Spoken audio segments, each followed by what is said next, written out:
Bonjour à tous. Bonjour à toutes. Eh bien, c'est avec grand plaisir, mon cher Quentin, un plaisir que nous partageons tous les deux. Forcément. Que nous reprenons les in situ, puisque les beaux jours sont là et qu'il est temps d'aller sur le parcours. Et que tout le matériel de 2022 est déjà sorti, voilà. Ou pratiquement tout, donc voilà.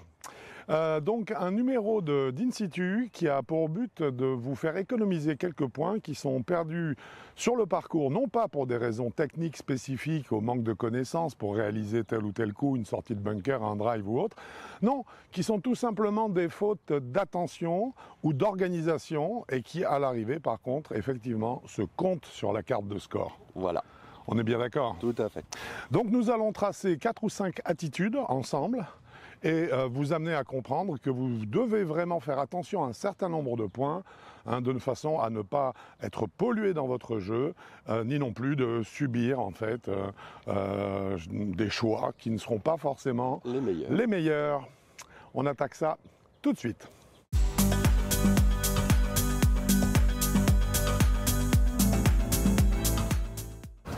Alors, première faute à ne pas commettre, c'est une faute que l'on voit trop souvent. Quentin se prépare à taper son drive, il va bientôt être à l'adresse. Et je vais commencer par faire ce que je ne devrais pas faire. Dans cette configuration, c'est exactement comme si je jouais avec lui. Nous sommes deux à jouer et il va taper le drive quand il veut.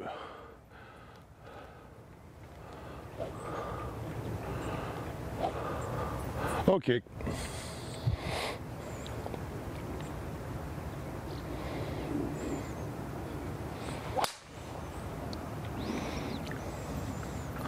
Si vous avez regardé Quentin frapper ce drive, votre attention ne s'est pas portée sur l'élément le plus intéressant. Le plus intéressant, c'est qu'en fait, je viens de regarder Quentin taper la balle. C'est une faute que vous ne devez jamais connaître. On ne regarde jamais le joueur faire son swing pour réaliser son coup. Pourquoi? Parce qu'en fait, il y a un énorme principe de mimétisme au golf qui fait que si je regarde mon partenaire ou au contraire mon concurrent, eh bien, je vais avoir tendance, que je le veuille ou non, à distinguer un certain type d'attitude dans son swing et qui va me faire me poser des questions et je vais essayer, lorsqu'il sera mon tour de jouer, de reproduire ou de chercher un peu, voir si ce que j'ai vu chez mon adversaire ne va pas être efficace pour mon jeu. Non, dans la réalité, vous regardez, vous voyez que j'ai une casquette, c'est pas pour rien non plus. On regarde en fait le joueur quand il se prépare et qu'il se met à l'adresse.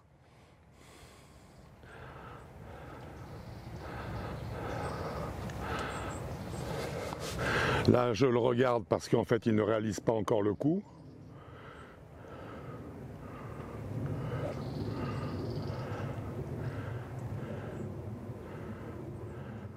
Et maintenant, je ne regarde plus. Je recherche en fait la balle qui va partir en l'air, mais je ne regarde plus son swing. Si je suis obligé de regarder dans cette direction, je vais regarder le sol en fait, et je ne verrai pas grâce à ma visière le swing du joueur. Je juge de la balle simplement, et ça ne m'empêche pas de lui dire « Bien joué Quentin !» Donc, on ne joue pas en regardant son adversaire ou son partenaire swinger le club.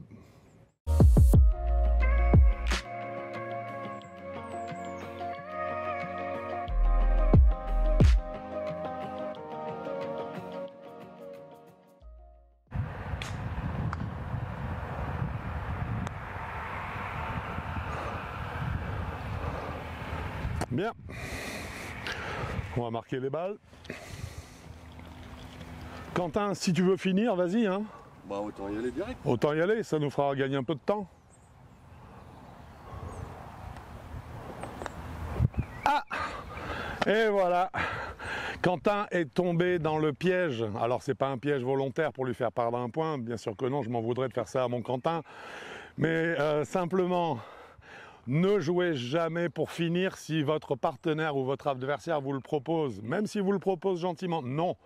À moins que la balle ne se trouve à 10 cm ou à 20 cm du trou, vous ne terminez pas, vous marquez la balle, vous le laissez jouer, et à ce moment-là, vous replacez la vôtre, et vous terminez le trou.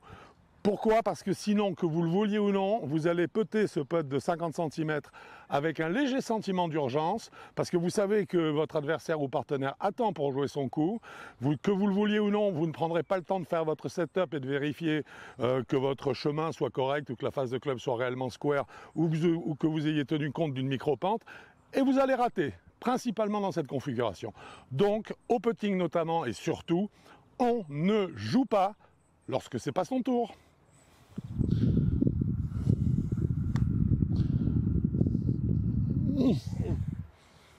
Ah, moins de 5 cm, là je prends pas de risque. Plus long, je ne l'aurais pas fait. Allez.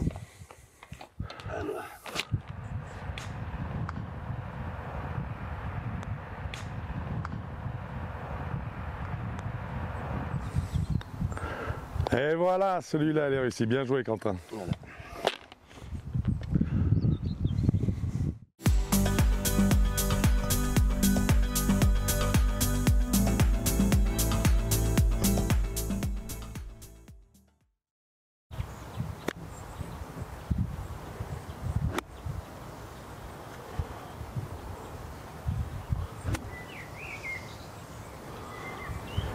Attends, tu vas jouer là? Bah, normalement, oui. Mais là, il y a quelque chose de complètement aberrant. Tu viens de faire des coups d'essai, 4 en l'occurrence, qui n'ont absolument rien à voir les uns avec les autres. Mais c'est parce que je cherchais le... Bah, mais t'as toujours pas trouvé. Non. Donc ça sert à rien de jouer puisque là, tu vas improviser. Et quand tu vas improviser un coup de golf, ça va être l'enfer, tu vas te rater automatiquement puisque tu sais absolument pas quoi faire. Tant que tu n'as pas fait au moins 3 fois un coup d'essai digne de ce nom qui équivaut à ce que tu veux faire, tu ne joues pas. Donc avec l'amplitude que je... Tant que tu n'as pas trouvé la bonne pour amplitude, réussir ça sert à rien. Et tu la refais au moins 2 ou 3 fois pour valider et confirmer cette amplitude. Comme ça, quand tu vas la jouer, là au moins tu auras une indication, est-ce que c'était le bon coup, oui ou non. Mais au moins tu feras un bon coup de golf. On ne joue pas un coup tant qu'on n'a pas fait des coups d'essai validés plusieurs fois par rapport à ce qu'on veut faire. Compris. Merci. Allez, fais-moi des vrais coups d'essai dignes de ce nom par rapport à ta cible.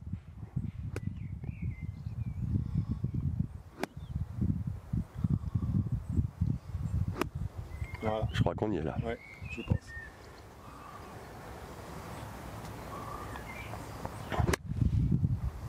Ah, bien prise, dis donc.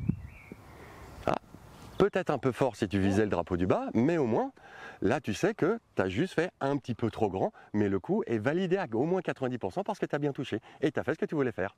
Là, en plus, tu es en train d'apprendre. Compris. Félicitations.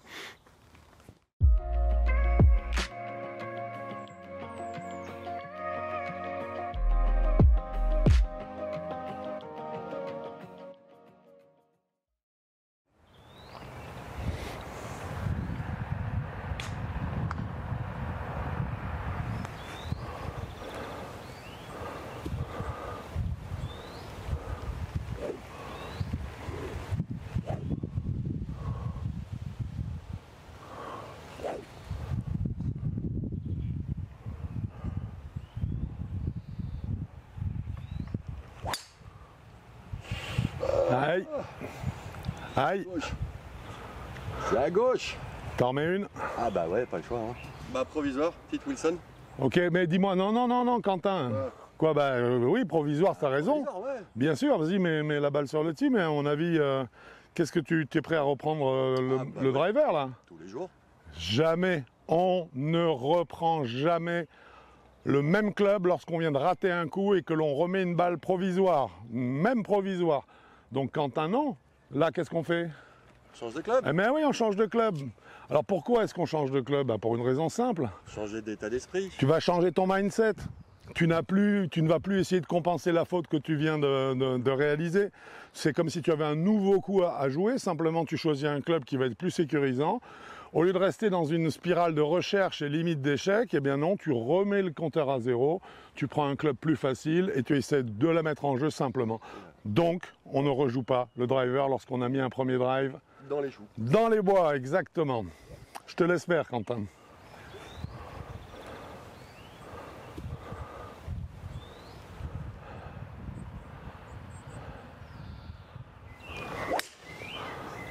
Magnifique, voilà.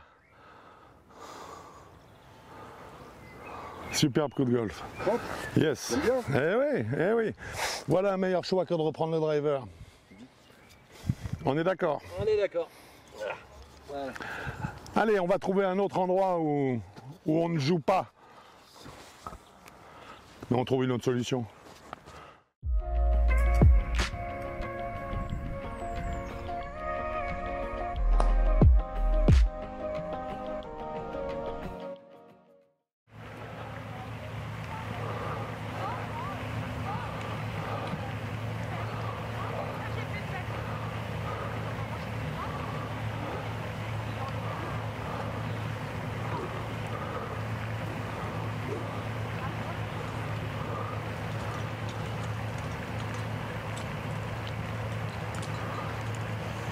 Stop, stop. Bah, Quentin, qu'est-ce que tu fais là? Bah, j'ai 160 mètres à courir. Ouais. Et puis bah il y a de l'eau, il y a du rock, des machins. Il y a de l'eau, alors tu as peur, alors donc tu prends une vieille balle, c'est ça? Pas peur, mais un peu quoi. Enfin, tiens. Et tu m'as dit que le trou faisait combien? 168. Ben, tu sais, la différence entre une vieille balle et une balle neuve, oui, c'est au moins 10% de sa distance. Ah, y a du Donc, rock, donc 168, tu vas enlever 17 mètres.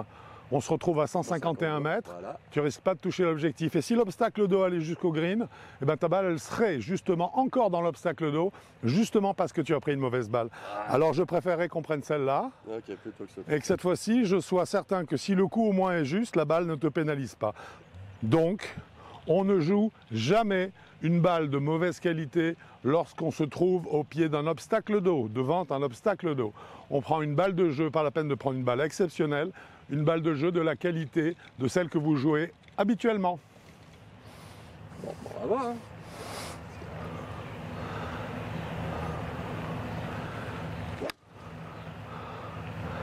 Eh ben, je préfère ça. Moi aussi. Avec une vraie balle de jeu. Bien joué, Quentin. Merci.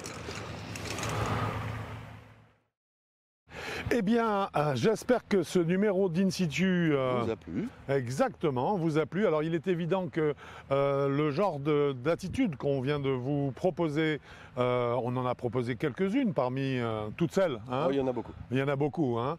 Mais ce serait déjà bien qu'on commence par mémoriser celle-ci. Celle-ci, c'est la base. C'est la base. Et puis ensuite, effectivement, on pourra évoluer vers un comportement encore plus calibré. Hein, calibré pour la performance. Pour faire moins d'erreurs, bêtes on va dire. Exactement, exactement. Pensez-y, très souvent sur un parcours de golf, vous perdez des points, ce n'est pas parce que vous ne savez pas réaliser le coup, c'est généralement parce que vous avez pris la mauvaise option. Ou la mauvaise décision. Ou la mauvaise décision. Et dans ce cas-là, qu'est-ce qu'on fait? Eh bien, on ne joue pas. On ne joue pas. Cet épisode de In Situ est dorénavant terminé. Quentin, je te remercie. C'est un plaisir. On se voit bientôt sur un parcours pour un autre In Situ. Avec plaisir, sinon c'est sur avigolf.com. Mais c'est clair. Bon golf à vous. Au revoir.